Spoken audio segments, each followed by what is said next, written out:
Good morning. I woke up irritated, angry, everything above. Just go everything above. Yesterday on my radio show, Straight from the Heart, we covered the passing of George Floyd, and just discussed where we are as a world, man. And the term white privilege, it's real.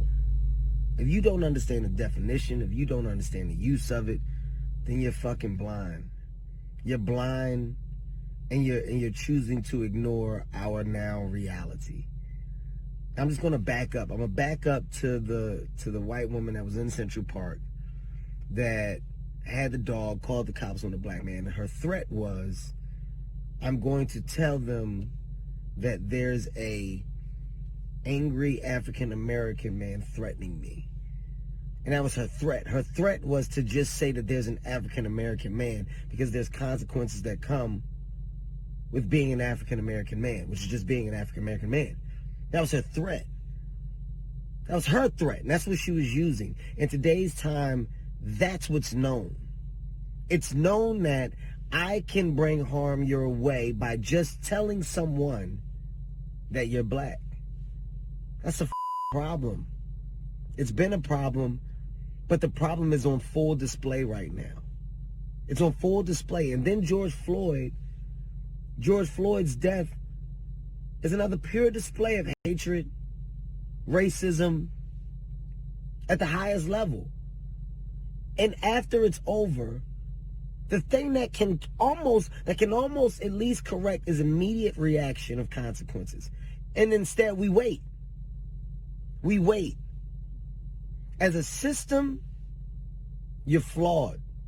You're not only flawed, you're wrong on every level. And the only way to make anything better is to fix a broken system.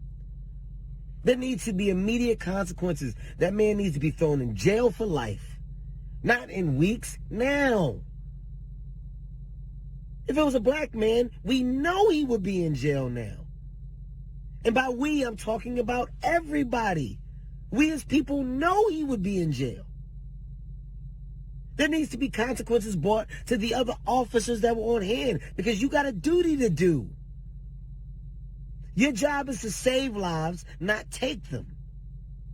That's your job. When you get called to a scene, the last thing you want to do is take a life. You're trained to try and save lives.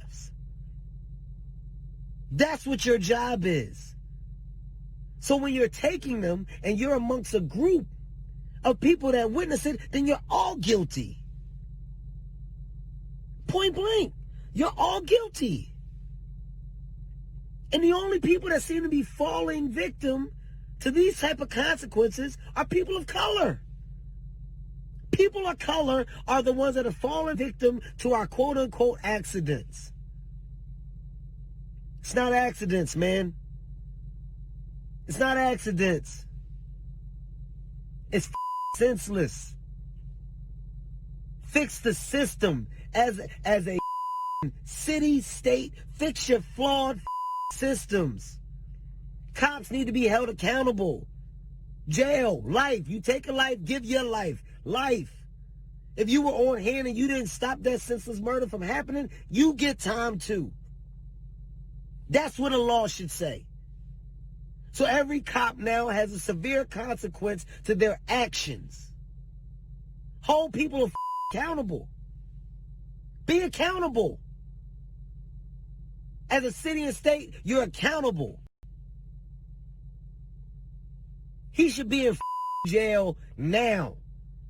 The fact that he's at his home, some home, whatever home, it's ridiculous. How? So don't sit up here and look and judge now when you got a culture of people that are expressing themselves in anger and rage. At some point, you get fed up. At some point, enough is enough. Show that you give a and take action.